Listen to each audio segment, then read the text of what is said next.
Halo teman-teman, selamat datang di media pembelajaran dengan bab siklus hidrologi. Yuk, mari kita belajar hari ini. Mari kita klik play.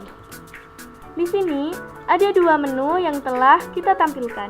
Yang pertama ada menu materi. Yang kedua ada menu soal. Yuk, mari kita klik menu materi. Di sini ada gambar mengenai proses siklus air atau siklus hidrologi. Apa sih yang dimaksud siklus air?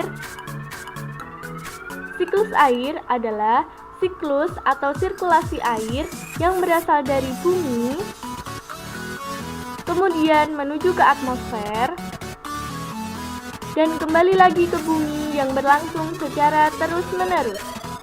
Siklus air ini menyebabkan kenapa kita tidak pernah kehabisan pasokan air meskipun menggunakannya setiap hari. Bentuk siklus air ini memutar dan terjadi secara berkelanjutan sehingga mampu menjaga ketersediaan air di bumi ini. Dampaknya siklus air ini mampu mengatur suhu lingkungan, hujan, cuaca, dan menjaga keseimbangan ekosistem di muka bumi. Setelah kita memahami dari apa itu siklus air, mari kita lanjutkan materi berikutnya. Materi berikutnya mengenai jenis-jenis siklus air. Yang pertama, siklus kecil. Yang kedua, siklus sedang. Yang ketiga, siklus panjang. Mari kita klik siklus kecil. Siklus yang pertama adalah siklus hidrologi pendek atau sering dikenal sebagai siklus kecil. Ini merupakan gambar di siklus air kecil yang paling sederhana karena secara prosesnya hanya mencapai beberapa tahapan saja. Apa saja tahapan itu? Sinar matahari memberikan energi panas pada air laut sehingga menyebabkan air laut menguap dan kemudian berubah menjadi uap air.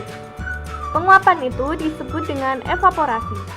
Setelah mengalami penguapan, uap air akan mengalami kondensasi atau pengembunan dan menjadi awan yang mengandung uap air. Awan yang terbentuk kemudian mencapai titik jenuh sehingga akan menyebabkan terjadinya hujan di permukaan laut. Air hujan yang turun di permukaan laut kemudian akan mengalami siklus kembali, dimulai dari penguapan air sampai turunnya hujan lagi.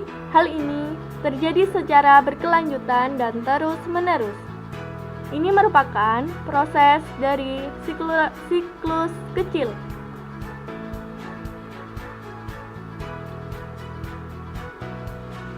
Mari kita lanjutkan pembahasan berikutnya. Berikutnya adalah siklus sedang. Siklus sedang,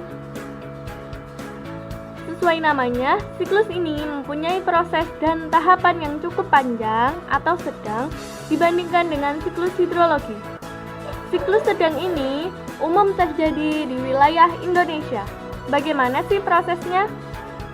Uap air terbentuk akibat proses evaporasi atau penguapan yang disebabkan karena pemanasan dari sinar matahari.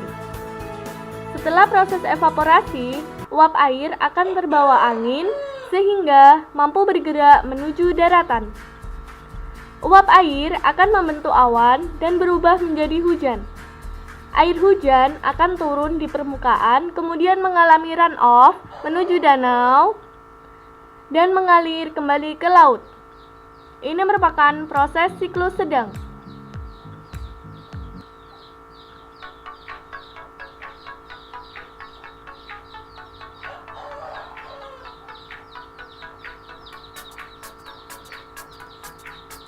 Selanjutnya, kita akan membahas mengenai siklus yang terakhir, yakni siklus panjang.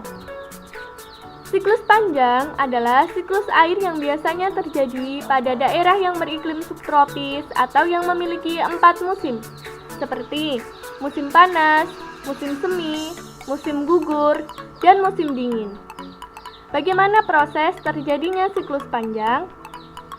Sinar matahari menyebabkan air laut menguap menjadi uap air karena proses pemanasan.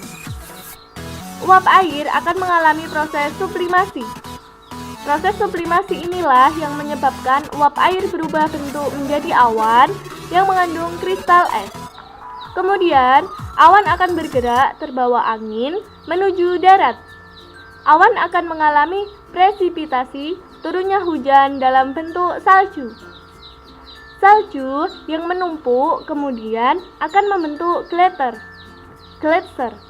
Gletser inilah yang akan mencair menjadi air, kemudian mengalami runoff, mengalir ke permukaan tanah dan menuju ke sungai.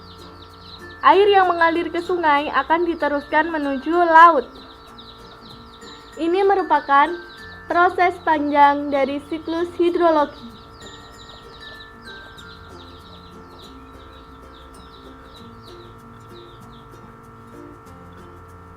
Baik, itu adalah materi kita hari ini. Mari kita klik tombol home. Selanjutnya, mari kita menjawab soal-soal mengenai materi hari ini. Soal pertama, di bawah ini, yang ciri-ciri dari siklus sedang adalah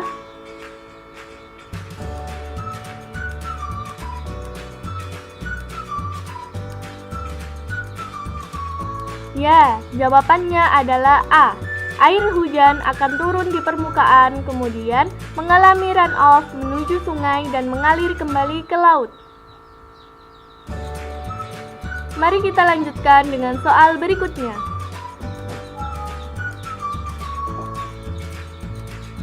Apa yang dimaksud dengan evaporasi?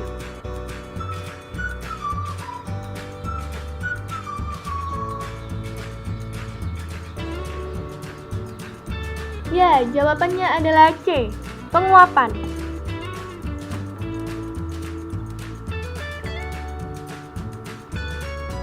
Cukup sekian materi hari ini mengenai siklus hidrologi. Semoga bisa berjumpa lagi di bab berikutnya.